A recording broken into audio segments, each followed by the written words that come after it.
মা হাযাল ইয়াউমুল্লাযী তাসুমুনাহু, আজকে কোন দিন যেদিন তোমরা এভাবে গুরুত্ব দিয়ে রোজা পালন করছো, রোজা রাখছো?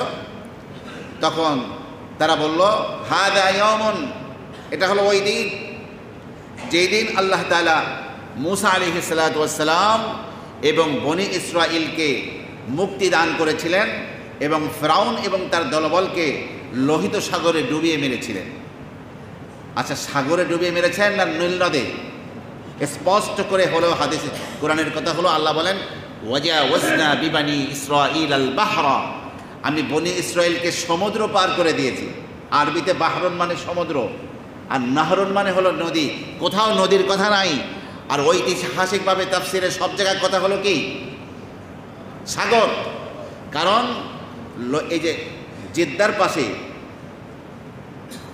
যেই জেদ্দায় বিমানবন্দরে গিয়ে হজের উমরার জন্য আমরা নামি, এই জেদ্দার পাশে যে সাগরটি, এই সাগরের আরবি নাম হলো আল বাহরুল আহমার, লোহিত সাগর। আর এক নাম হলো আল বাহরুল কুলজুম, কুলজুম সাগর। এই সাগরটি উত্তর দিকে গিয়ে দুই ভাগে ভাগ হয়ে গেছে। কয় ভাগে? এবং ভাগ হয়ে শেষ হয়ে গেছে সাগর এইভাবে করে। এর নাম হলো খলিজে আকাবা, এর নাম হলো খলিজে সুয়েজ। আকাবা উপসাগর, সুয়েজ উপসাগর। সুয়েজ উপসাগর বলতে সুয়েজ খাল নয়। সুয়েজ খাল হলো ফ্রান্স যখন মিশরকে শাসন করে তখন ভূমধ্য সাগর আর লোহিত সাগরের সুয়েজ চ্যানেলের সাথে সম্পর্ক, এই উপসাগরের সাথে সম্পর্ক তৈরি করে একটা খাল খনন করেছিল, তার নাম হলো সুয়েজ খাল। আর আমরা যে উপসাগরের কথা বলছি, যে লোহিত সাগরের মাথা, তার নাম হলো সুয়েজ উপসাগর, যা 12 কিলোমিটার এপারে ওপারে লম্বা। কত কিলোমিটার? 12 কিলোমিটার। হযরতে মূসা আলাইহিস সালাতু ওয়াস সালাম সেই 12 কিলোমিটারের এক জায়গায় এখনও চিহ্নিত করা আছে। কোন জায়গায় হযরতে মূসা আলাইহিস সালাতু ওয়াস সালাম সেনাবাহিনীকে নিয়ে তার 6 লক্ষ বনি ইসরাঈলকে নিয়ে পার হয়ে গিয়েছিলেন, সেটা চিহ্নিত করা আছে। মিশরে যদি কেউ সফর করেন তাহলে সেই জায়গা আপনারা দেখে আসতে পারবেন। আমার প্রিয় ভাইরা, দীর্ঘকাল আল্লাহ পাক ক্ষমতা দিয়েছিলেন মিশরের এই ফিরআউনকে, কিন্তু বনি ইসরাঈলকে দিয়ে, নবীর বংশদেরকে দিয়ে তারা সবচেয়ে নিম্ন কাজগুলো করাতো। হযরত মূসা আলাইহিস সালাতু ওয়াস সালাম বললেন যে বনি ইসরাঈলকে আমার সাথে তুমি দিয়ে দাও, আর ওদেরকে কষ্ট দিও না। বললো, না, বনি ইসরাঈলকে আমি দিব না, তোমার উপরে ঈমান আনবো না, ওদেরকে যেভাবে রাখছে তাই করবো। অনেক কাহিনী। শেষমেশ আল্লাহ পাক নির্দেশ করলেন, মূসা তুমি তোমার লোকজন সহ মিশর থেকে বেরিয়ে যাও। হযরত মূসা আলাইহিস সালাতু ওয়াস সালাম ওই জায়গা থেকে পাড়ি দিবেন, ওই জায়গা থেকে পার হবেন যেই জায়গায় কোনো সমুদ্র নাই, স্থল পথ, কিন্তু পথ ভুলে তিনি এই সমুদ্রের এই কাছে চলে আসছেন। সেই জায়গাটি যেখানে গিয়ে সুয়েজ উপসাগর শেষ হয়েছে, ওই পথে পাড়ি দিয়ে সিনাই উপত্যকা হয়ে সিরিয়ায় যাবেন, পবিত্র ভূমিতে যাবেন। কিন্তু তিনি পথ ভুলে যখন এখানে আসলেন, ফিরআউনের বাহিনী টের পেয়ে তারা লক্ষ লক্ষ বাহিনী নিয়ে তারা পাগলের মতো ছুটে আসছিল, ঘোড়া এবং তাদের সমস্ত যানবাহন এবং অস্ত্রশস্ত্র নিয়ে এই বনি ইসরাঈলকে পিছু নেওয়ার জন্য। অনেক দূর থেকে শেষ রাতে তাদের খুরের আওয়াজগুলো ঘোড়ার টের পাওয়া যাচ্ছিল। অপরদিকে সমুদ্রের ঢেউ তরঙ্গমালা বলে আছড়ে পড়ছিল। বনি ইসরাঈল হযরত মূসা আলাইহিস সালাতু ওয়াস সালামকে বলল, ইন্না লামুদরাকুন, আমরা তো ধরা পড়ে গেছি। কিন্তু আল্লাহর কালিম, আল্লাহর মূসা বললেন, কাল্লা, না, আমরা ধরা পড়ে যাই নাই।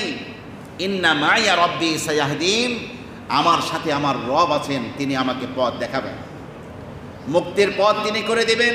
কোনোভাবেই আমরা শত্রু হাতে ধরা পড়ব না।